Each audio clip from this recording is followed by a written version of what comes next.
નમસ્કાર મિત્રો, જય સ્વામિનારાયણ, જય માતાજી. એસપી રસોઈમાં તમારું સ્વાગત છે. આજે આપણે બનાવશું પાલકના ઢોકળા. જો આપણે પાલકની ભાજી આવે છે એમાંથી આપણે ઢોકળા બનાવશું. તો મેં અહીંયા એક પૂરી પાલકની ભાજી લીધી છે. એને આવી રીતે મેં ઝીણી સમારી અને ધોઈ લીધી છે. ફ્રેશ જ લીધી છે પાલકની ભાજી. તો આપણે આમાંથી કેટલી પાલકની ભાજીનો ઉપયોગ કરશું એ હું તમને બતાવીશ. તો આપણે આ એક પૂરી છે એમાંથી પહેલાં આપણે અડધી પૂરી લઈ લઈશું. જો આવી રીતે મેં કટિંગ કરી લીધી છે. જો મેં આમાં અડધી પૂરી પાલકની ભાજી લીધી છે. એમાં જરૂર પ્રમાણે આપણે લીલા ધાણા નાખી દઈશું. લીલા ધાણા જે છે એ તમારા જરૂર પ્રમાણે તમે નાખી શકો. 1 ચમચી આપણે મીઠું નાખી દઈશું. અને મેં અહીંયા આદુ મરચાં અને લસણની ચટણી બનાવી છે.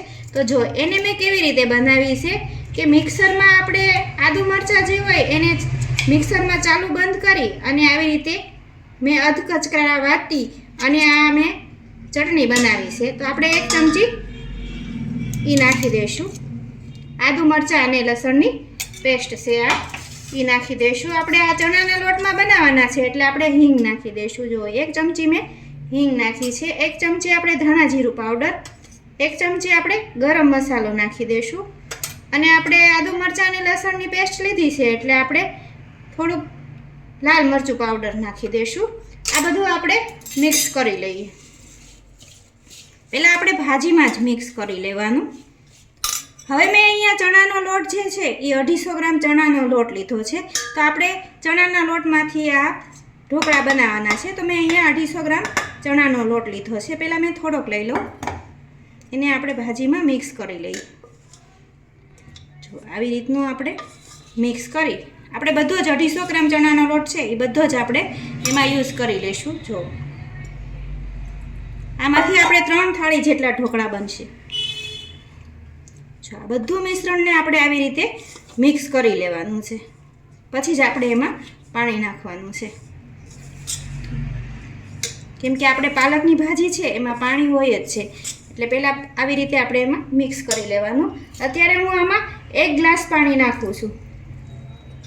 પછી આપણે જરૂર પ્રમાણે એને નાખશું. તો જો અત્યારે મેં 1 ગ્લાસ પાણી નાખ્યું છે. એને બરાબર આવી રીતે મિક્સ કરી લઈશું. પછી જરૂર પડે તો આપણે પાણીનો ઉપયોગ કરવાનો છે. આવી રીતનું આપણે બેટર બનાવી લઈશું. હજી આપણે આમાં અડધો ગ્લાસ જેટલું પાણી નાખશું. 1 ગ્લાસ નાખ્યો છે અને ઉપરથી આપણે થોડોક અડધો ગ્લાસ બીજો નાખી દઈશું. એટલે જે આપણા ઢોકળા છે એ એકદમ સોફ્ટ બનશે. આવી રીતે આપણે બેટર બનાવી લેવાનું છે. હવે આપણે એમાં 1 લીંબુનો રસ નાખવાનો છે.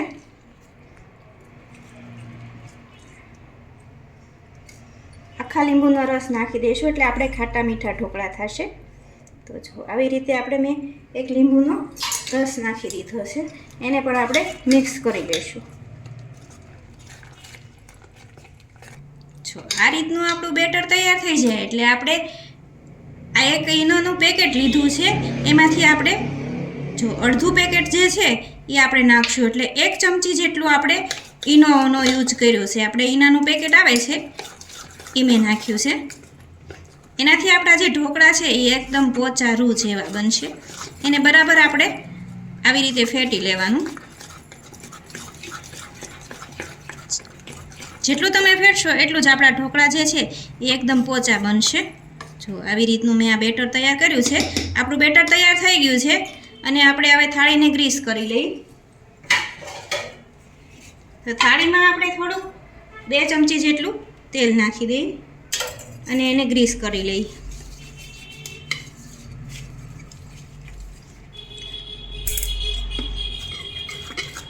હવે આપણે બેટરને આવી રીતે જેવું જાડું પાતળું આપણે નાખવું હોય એ પ્રમાણે આપણે એમાં નાખી દેવાનું. આ ઢોકળા છે એ ફૂલ છે એટલે આપણે એટલું જ નાખવાનું. આપણે થોડુંક નાખી દઈએ ત્યારે. જો ઉપરથી આપણે લાલ મરચું પાવડર નાખી દઈશું એટલે મસ્ત લાગશે. જો આવી રીતે આપણે થાળી તૈયાર થઈ ગઈ છે.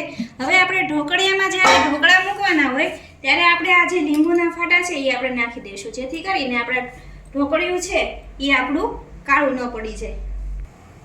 પાણી ગરમ થઈ ગયું છે આપણે, એટલે આપણે આ થાળી મૂકી દઈશું અને આપણે એને બંધ કરી દઈશું અને આપણે એને 5 થી 6 મિનિટ ચડવા દઈશું. ફૂલ ગેસે જ આપણે એને ચડવા દેવાના છે. આપણે ઢોકળા મૂક્યા એને 6 મિનિટ થઈ ગઈ છે. હવે આપણે ગેસને ધીમો કરી અને ચેક કરી લઈશું કે આપણા ઢોકળા ચડ્યા છે કે નહીં એમ.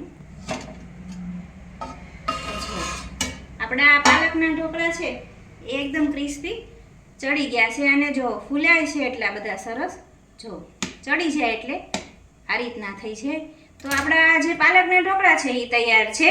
તો જો મિત્રો, તમને મારી આ રેસીપી પસંદ આવે તો એસપી રસોઈને સબસ્ક્રાઇબ કરી બેલ આઇકન દબાવવાનું ભૂલતા નહીં, જેથી કરી તમને મારી અવનવી રસોઈ જોવા મળે. તો આપણે એને સર્વ કરશું. જો એકદમ સરસ મજાની જાળી પડી ગઈ છે આમાં. પહેલાં આપણે એને સિંગ તેલ લગાવી દઈએ. સિંગ તેલમાં ઢોકળા બહુ જ સરસ લાગે છે. જો આવી રીતે તેલ આપણે લગાવી દઈશું. હવે આપણે એને કટ કરી લઈએ.